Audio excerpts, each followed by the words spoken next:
Olá! Na nossa análise de hoje, a gente vai mergulhar numa ideia que, olha, vira de cabeça para baixo muito do que a gente aprendeu sobre sucesso e inteligência. O papo é sobre inteligência emocional. E para começar, vamos com essa pérola de sabedoria do Aristóteles. Parece simples, né? Mas dominar as próprias emoções é, sem dúvida, um dos maiores desafios que a gente enfrenta. E, ao mesmo tempo, pode ser o nosso maior superpoder. Para a gente entender isso na prática, vamos dar uma olhada num exemplo incrível que vem direto do trabalho de Daniel Goleman. Pensa numa cena bem simples, um ônibus em Nova York. Aquele motorista não estava só dirigindo, sabe? Ele virou uma espécie de guia turístico ali no meio do trânsito caótico. Falando de promoções, de museus, a energia dele era tão positiva que começou a contagiar todo mundo. E o resultado? As pessoas que entraram carrancudas saíam sorrindo. Foram transformadas por um gesto simples de gestão emocional. Aquele motorista era um mestre nisso, mesmo sem saber o nome. Mas fica a pergunta: por que pra gente, às vezes, é tão difícil fazer algo que pra ele parecia tão natural? Bom, a resposta para essa pergunta está lá no fundo, na arquitetura do nosso cérebro, nesse nosso lado mais ancestral. O X da questão é o seguinte: a nossa programação emocional é super antiga. Ela foi feita para lidar com perigos físicos, tipo fugir de um predador. Só que hoje a gente vive num mundo social mega complexo e essa programação antiga nem sempre ajuda. É aí que acontece o que o Goleman chama de sequestro emocional. É aquele momento em que a emoção toma conta de tudo, tipo um sequestro mesmo, e a nossa razão fica refém. E isso acontece num piscar de olhos, né? Vem um gatilho, a amígdala soa o alarme e pronto. O cérebro racional é simplesmente ignorado. A gente age por impulso e muitas vezes se arrepende depois. Mas então, qual seria a saída? A saída alternativa é justamente um outro tipo de inteligência. Uma que não compete com o intelecto tradicional, mas que, na verdade, trabalha junto com ele. A gente sempre ouviu falar do QI, né, o quociente de inteligência. Mas o Goleman nos mostra um contraste bem interessante. De um lado, a pessoa com QI alto, do outro, a pessoa com QE, o quociente emocional alto. E o que a gente descobre é que esse segundo perfil, muitas vezes, é o que leva a uma vida mais plena e de mais sucesso. E não é só teoria, não. A ciência comprova isso. Um dos exemplos mais clássicos é o famoso teste do marshmallow. Ele mostrou que a capacidade de esperar, de adiar uma recompensa lá na infância, era um sinal muito forte de quem teria mais sucesso no futuro.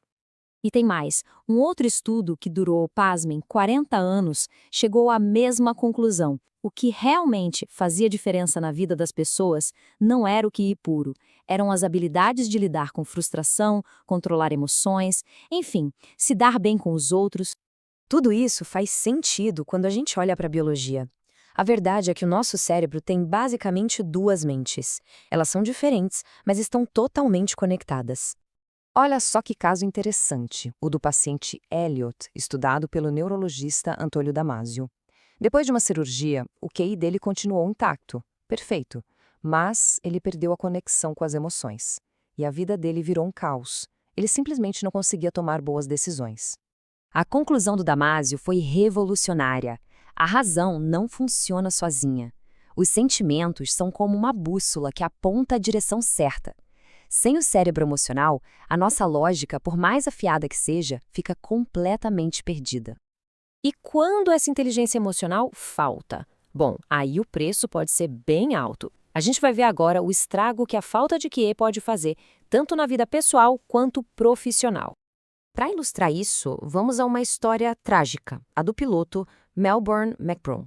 Um caso em que a baixa inteligência emocional de um líder custou vidas. O que aconteceu ali foi um colapso total de comunicação. E a raiz de tudo? O medo.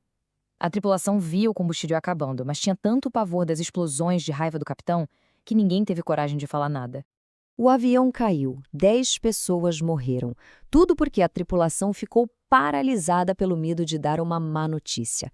É um exemplo extremo, mas que mostra claramente como a incapacidade de uma pessoa em gerenciar as próprias emoções pode causar uma falha catastrófica. Trazendo isso para o nosso dia a dia, para os relacionamentos, a gente vê um paralelo claro. Uma coisa é uma reclamação construtiva, que foca na ação, no problema. Outra, bem diferente, é a crítica, que ataca a pessoa, que humilha.